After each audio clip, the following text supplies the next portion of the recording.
السلام عليكم ورحمة الله وبركاته. يا شمار كفون درجتو منطقشتي يعني كي سنبرا تاني سنة جرا رومانتيا ولد دچاني ولدتون من يوتيوب نقبدو سبسكرايب وشون دكتينا سبسكرايبين كي سننجرو سننجرا منطقشتي كسو شر جوتشو والبرانغها نمni takkas namni lamas yoo waan raawwate waan kana jechuudha. Intalooni kaddaamatu jaarsa madaamirraa ulfaa'e jechuudha. Jaarsa madaam zabana kana barri teenya waan ta'uu deemtu rabbi haa beeku. Dhiirummaa rabaarraa dadhaban nagaaf sanaa godhatu. Waa takkaaf lama miti jechuudha. Jaarsa madaam dhusaadhaan waliin jiraachaa turanii akkatti naa himtetti jechuudha. Dhosaa waliin jiraachuu turanii osoo madaamiin hin beekin yeroo sadi ulfa garaa baasisiise jechuudha namichi. Yeroo sadii gaafa kaane inni hojiidhaaf biyya biraa deeme. Isii ulfa garaa qabatte. Isiin ulfaa hojiidhaan beektu. Inni saafaree biyya biraa deeme. Yeroo sadii kana duumessiin quba hin qabne qorichuma fidee fi garaa baasa inni yoo isiin garaa naftu qorichuma fidee fi kiniinuma fidaaf kiniini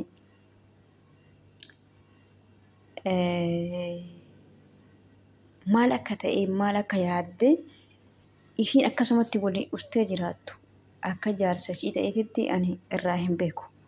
Maaliif namni onneen namaatu gaaf takka yoo ulfoofte waan irra jiiltee irra dhaabbachuu qabdas ture silaa jechuudha. ከዛ እትፉፍቴ አርፋፋ አልፎፍቴ አርፋፋ ጋፋ አልፎፍቱ inni dalagaadhaaf biyya biraa deeme biraa jechuudha. Gaafa biyya biraa deemu isiin ulfaa ishiidhaan beeytu ulfii ishii kun takka lama jedhee lakkaawate ji'a 4 ga'e jechuudha. Baatii 4 namichi hin galleen ture. Baatii 4 yoo galu ka ulfaa ishiidhaa itti himte gaafa inni gale. Akkasumattiin madaamii diis na shakkiteete garaa kiyya na laaltee na borceedhaan furdadhe. Ni furdatte naan jetti isiin ni furdadhe qofa jedhaan jette. Ajaa'iba bara. Borcee baasee jedhaan jette gaafa kaani ulfi ji'a 4 ka lubbuu godhate. Ji'a 3 wayii jette. 4 deemee jette ulfeen ji'a 3 wayii. Gaafa namichi galee namichi qoricha kennee fiigaa. Qoricha yoo nyaatte ni dhibamte kaachaa irratti. Jechuun lubbuu godhate waan taateef. Mana yaalaatiin gaanii amma gaafa qoricha fudhattee dhibamtee jedhan baatee badde. Uduma guraarii sanii jirtu. Achirraa gadi baatee. Achi baatee bilbiltee namitti hidhaan na dhukkubee jennaan mana yaalaa deemee isaan quba wal qaban ka'a.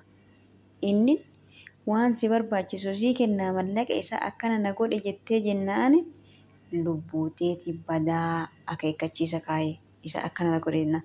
Maaliif amma ishiin mana yaalaa jirti. Mana yaalaa jaarsa kan kee fidii qoricha fudhattee ulfa garaa obbaaftee lubbuu namaa waan akkanaaf gooteefis himi jedhani.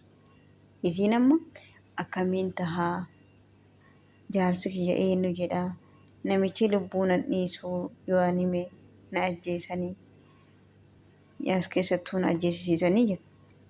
Ana akkeen jedhu jalqabuma maaltu eegee isin nyaataa takkarra lama irra tuun ulfoofti ni argitanii tuun ulfooftee ajjeesanii ni argitanii as keessa kuweetee tana keessatti Filiippiiniin takka mucaa waggaa 17 waliin sagaagalummaa dalagdee irraa ulfoofte jechuudha. Irraa ulfoofnaan mucaan maaliin godhe mataa asii kana wanna sibiilaadhaan baqashee bashaggateet manduute achii fuudhanii kan wanta garbaa jiran arganii jechuudha. Arganii sababa saniin biitituun cufamte jechuudha. Biitituun cufamtee turte ji'a meeqa dura jechuudha.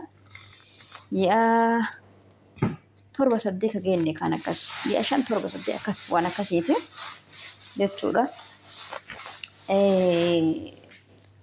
Ammas akkas isa himadhamoo maal ta'amoo immoo mootummaanis lubbuu namaatiif itti gaafatama immoo ani qoricha fudhannee jedhee ni kufee jedheeni namicha warra mana yaalaatiin jaarsi kan kee eessa jira jedhanii jaarsi kiyya as hin jiru jedhee eenyu akkana na godhe jedhee himadhaa eenyuun ulfeessa jedhee himadhaa jetti gaafii akkanaa gaafatte ani immoo doktoota tiyyaan isin gaafadhaa namichuma arabaa himadhu jedhee itti deebisamoo jaarsi kiyya biyya narraa galee ulfaaweetiin inni na biraa galee jedhi jedhaan immoo mee maal jedhaan kijibee himadhu jedhaan immoo kunis lubbuu teessi ajjeesisiisaa yoo ati na himattee mallaqaan si qarqaaraa naan jedhe jettee yoo himattee wannaan immoo achi keessattis ni hidhamti lubbuu namaa manni yaalaa qoricha fudhattee akka qoricha fudhatte itti himanii jiran qoricha fudhatte isiin immoo warras ni kaa'atte qoricha fudhannee ni kufee jaarsi kiyya narraa galee jetteeni isiin namicha himachuu ni feeti immoo yoo himatte lubbuutii irra gahaa jetti jaarsi kee qoricha fudhatte jaarsi kee eega galee qorichamaa fayyadamtaadha amma jaarsi kee eega galee qorichamaa fayyadamtaadha isiin qoricha namicha kana na kenne jedhee himadhu jettee gaafatte mee maal jennaan himadhu jennamoo anumatu hin feene qoricha fudhadhe jennaan immoo qoricha anatu hin feene qoricha fudhadhe yoo jettillee ni hidhamti jechuudha lubbuu namaatiin gaafatamti biyya kanatti qoosaan hin jiru yoo ni namicha himattas namichi ni ajjeesa ni beektanii waan biyya arabaa kana keessa deemu jechuudha hundi keenya ni beekna adabadhaa taa'a qixxaalamaa taa'a yoo jedhan beeriteen hin dhageettu akka ofii feete taate kunoo gaafa kun wanni kun irra gahe akkam taanaa lakkoofsa kiyya waatsaappii wanna jala kaayee jira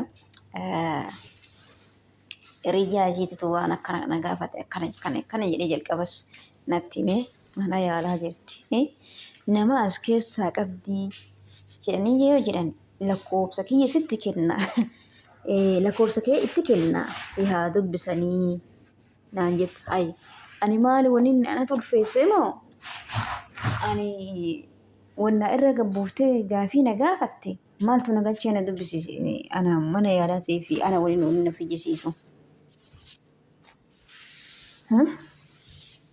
anas dubbii akkasiitiin natti fiddee lakki ani qilleensuma irratti wal beekna yoo waan biraa yoo waan mallaqaa gara mallaqaa taate waan si qarqaramu yoo taate waan qaburraa si qarqaraa jedheeni waan qaburraa si qarqaraa nama beeku jette ana maqaan naan sooshaal miidiyaa irratti lakkoofsa kee fuuteetiin natti bilbiltee malee waan akkanaa miti daafaa natti hin galinii jedhe haya naan jette immoo waan kana irratti namicha arabaa haa himattumoo ana akka kiyyatti yoo himattes rakkoodha himattus rakkootu irra gayaa yoo dhiiftes ammallee rakkoo irra gayaa maali jennaani lubbuu namaa tabaafte tanaaf itti gaafatamummaa qabdi jechuudha lubbuu namaa tana tabaafte hidhaa fudhatti garkaan waraqaa hin qabdu lubbuun namaa akkasi haggi irra qoratanii irra gahan kana dhiiga ishaatis yoo qoratan amma wannaadhaa miti jechuudha isin wanna jette jaarsiin biyya gale jette as irraa bahe jette akkin isiin himtee jaarsi sila ulfi ji'a meeqa irraa bahe jaarsi ji'a meeqa dura galee jette laal osoo walittuma qixxeessitee himanne laal guyyaa jaarsi galee fi silaa bebee ulfooftu akki isii itti himteetti akki silaa jaarsi biyya narraa gale jette ji'a lama ulfa isii dura dubarsitee himti jechuudha kana irratti dubbii itti jabeessanii jiran mala naadhayii jettee ani kaa mala kanan beeku waan isin gaafadha koomentii jedhanaa kaayaa waan kana irraa maal jettan isin arabtichaa himattumoo jaarsa madaamiidha akkuma jette isa itti dunuunfattee jaarsi kiyya biyya galee jaarsa kiyya irraa fuudhee jette haa jettu wayya Angara marattuu rakkoon isii irra gaheen suma.